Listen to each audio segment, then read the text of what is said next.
당신의 말은 당신을 닮았다. 편하고 가까운 관계일수록 말의 경계는 무너지기 쉽다. 감정과 말을 다듬어야 할 필요성을 별로 못 느끼기 때문에 여과 없이 말을 던지게 된다. 하지만 안타깝게도 이러한 관계 속에서 생긴 말의 상처야말로 가장 깊은 상처를 남긴다. 정작 그 말을 내뱉었던 사람은 금세 잊어버리고 돌아서지만 그 말을 들었던 사람은 시간이 흘러서도 잊지 못한다. 그 한마디가 그의 인생에 깊이 뿌리를 내리고 오래도록 흔적을 남긴다. 안녕하세요. 마음이 머무르는 책방입니다. 오늘은 김윤나님의 말그릇에 대해서 소개해 드리겠습니다. 김윤나님은 코칭 심리 전문가로서 심리학에 기반을 둔 코칭, 강연, 저술 활동을 하고 있습니다. 현재 더연결 대표로 SK, LG, 삼성, 롯데, 현대, 신세계 등 수많은 기업에 출강하고 오프라인 코칭룸, 사적인 코칭에서 다양한 목표와 고민을 가진 사람들과 만나고 있습니다. 자, 그럼 말그릇에 대한 내용을 좀 더 깊이 있게 들여다보겠습니다. 먼저 구독, 좋아요 부탁드립니다. 거센 감정이 휘몰아칠 때, 감정이 휘몰아칠 때는 여러 가지 불순물들이 떠올라 가장 깊은 곳을 들여다보기가 쉽지 않다. 하지만 어떤 것도 시간이 지나면 가라앉게 마련이다.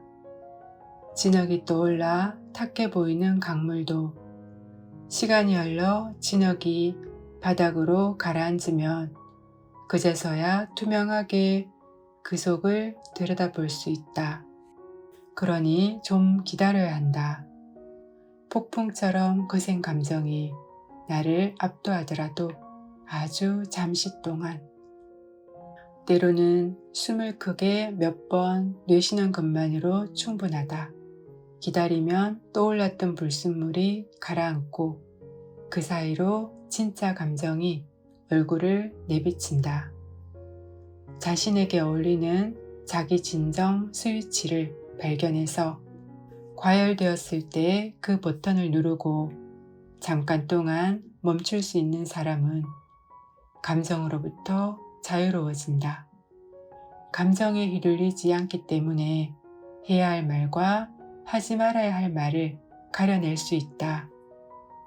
내 감정과 상대방의 감정 뒤에 숨은 마음을 알아보고 가장 적절한 말을 선택할 수 있게 된다. 나의 말그릇은 어떤 모습일까? 이런 상황을 떠올려 보자. 오늘 당신은 고객 앞에서 중요한 프레젠테이션을 진행하기로 되어 있다. 그런데 현장에서 발표하려고 보니 중요한 자료 하나가 보이질 않는다. 후배가 빠뜨린 것이다. 그럭저럭 끝마치기는 했지만 프레젠테이션을 하는 내내 마음이 좋지 않았다. 당황스럽고 불안했으며 동시에 직접 다시 확인해 보지 않은 것이 못내 후회스러웠다. 그런 상황에서 당신은 후배에게 어떤 말을 하게 될까? 첫 번째 유형. 야, 너 정신이 있니 없니? 얼마나 중요한 자료인지 몰라? 그거 준비하느라 고생한 사람들이 몇 명인데 도대체 무슨 정신머리로 일을 하니? 두 번째 유형.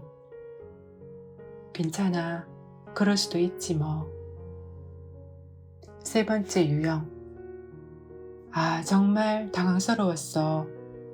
중요한 자료인데 빠져 있어서 얼마나 마음 졸였는지 몰라. 너도 놀랐지. 하지만 다시는 이런 일이 생기면 안 돼.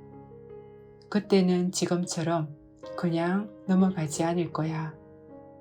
우리 다음부터는 이런 일이 생기지 않도록 미팅 전에 한 번 더 확인하고 서로 교대로 체크하자. 첫 번째 유형은 폭포 수영이다. 기분이 나빠지면 마음에 담아두지 못하고 말을 쏟아내야 속이 후련해지는 스타일이다. 말의 물줄기가 워낙 세서 상대는 뒷걸음질 치고 만다. 사실 그것은 말이라기보다는 과도한 감정이 말의 형태로 쏟아지는 것이라고 볼 수 있다. 그것을 받아들이는 상대는 가시돋친 말에 상처를 입고 나가 떨어진다. 폭포수형에 해당하는 사람들은 스스로를 평가할 때 뒤끝이 없고 쿨한 사람이라고 말한다. 그러나 정확히 말하자면 이런 유형은 자신의 감정을 책임질 능력이 부족한 것이다. 그러면서 타인의 감정까지 경계 없이 휘저으려는 사람들이다. 두 번째 유형은 호수형이다. 이 유형의 사람들은 웬만해서는 감정 표현을 하지 않는다. 화가 나도 일정 수준에서 넘어가고 기쁜 일에도 적당히 좋아한다. 주변에서는 이런 사람을 두고 내성적인 사람이라고 말하기도 하고 반대로 참을성 있고 속 깊은 사람이라고 말하기도 한다. 그러나 호수는 고여 있다. 물은 자연스럽게 흐르고 섞여야 하는데 움직이지 않고 고여 있으면 결국에는 썩게 된다. 감정을 무시하거나 묻어두는 일은 일종의 감정 노동이다. 장시간의 노동을 버틸 장사는 없다. 이런 유형의 사람들은 아주 오랜 시간이 지난 후에야 자신의 마음 깊은 곳에서 악취가 피어오른다는 것을 깨닫는다. 내가 참고 말지, 말해서 뭐해 하면서 감정을 꾹꾹 눌러두면 그것이 마음속에서 차고 넘쳐 결국에는 준비되지 못한 상태로 터져버린다. 아주 사소한 사건에도 욱하며 터지게 되어 있다. 참는 게 서로에게 좋을 것 같지만 그것은 관계에 더 큰 갈등을 불러일으킨다. 상대방은 사과할 기회나 설명할 기회도 얻지 못한 채 죄인이 되어버린다. 감정은 담가두고 발효시키는 게 아니라 느끼고 표현하는 것이다. 감정을 딱 그만큼 어울리는 양과 색으로 표현하는 일에는 언제나 약간의 용기가 필요하다. 마지막 유형은 수도꼭지형이다. 시원하게 혹은 따뜻하게 물의 온도를 선택하고 사용하지 않을 때는 흐르지 않게 잠가두고 또 필요할 때는 원하는 만큼 조절해서 사용한다. 상대방은 갑자기 쏟아지는 뜨거운 물에 대거나 난데없이 쏟아지는 찬물에 놀랄 필요가 없기 때문에 그와의 관계에 편안함을 느낀다. 이렇게 감정 표현이 정확한 사람은 목적에 맞는 말을 꺼내어 사용할 줄 안다. 놀란 마음에 엉뚱한 감정을 드러내지 않고 해결해야 할 감정을 모르는 척 미루어 두지 않는다. 말과 감정이 조화롭다. 더 나아가 타인과 감정을 나누는 게 자연스럽고 능숙하기 때문에 사람들의 감정을 배려하면서 해결을 위한 대안을 제시하는 것에도 능숙하다. 이렇게 감정을 제대로 느끼고 조절하고 표현할 줄 아는 사람을 이야기할 때 사용하는 심리학 용어가 있다. 바로 정서지능이다. 정서지능이 높은 사람들은 자신의 감정을 진정시키고 목적에 맞는 대화를 이끌어낼 수 있다. 물론 자신의 감정뿐 아니라 다른 사람의 감정을 이해하면서 관계를 맺는 능력까지 뛰어나다. 나답게 말하는 것. 말은 살아있다. 누군가의 마음속에 씨를 뿌려 열매를 맺기도 하고 마음을 더 소란스럽게 만들기도 한다. 외롭게 만들기도 하고 마음의 빗장을 열어젖히기도 한다.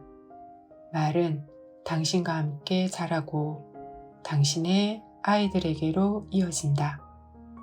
말은 내가 가진 그 어떤 것보다 내가 어떤 사람인지를 더 정확히 보여준다. 그래서 단단한 말그릇을 만들기 위해 우리는 노력할 수밖에 없는 것이다.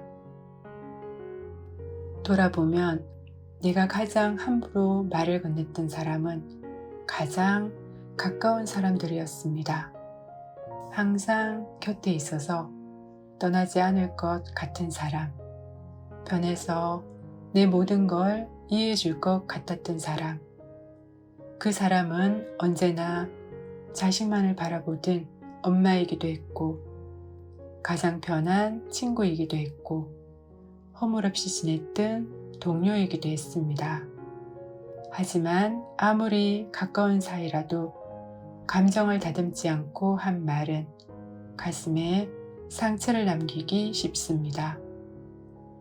누군가 편하다고 나에게 한 말들 중에서도 아픈 상처로 남아있는 말들은 대부분 가까운 사람이 남기고 간 말들이기도 합니다.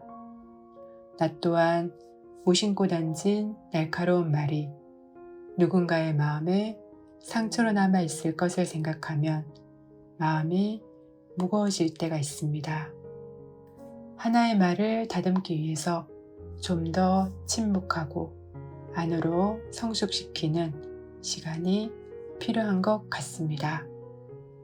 말은 입에서 나가면 사라지는 것이 아니라 누군가의 마음에 오래도록 남는 기억이 될 테니까요. 나의 말이 누군가의 삶에 따뜻한 희망이 된다면 나의 삶 또한 더욱 잘 풀려나갈 것입니다. 그러기 위해 나의 말그릇을 다듬고 더 넓혀 나가야 되겠습니다. 이 영상이 도움되셨다면 구독, 좋아요 부탁드립니다. 감사합니다.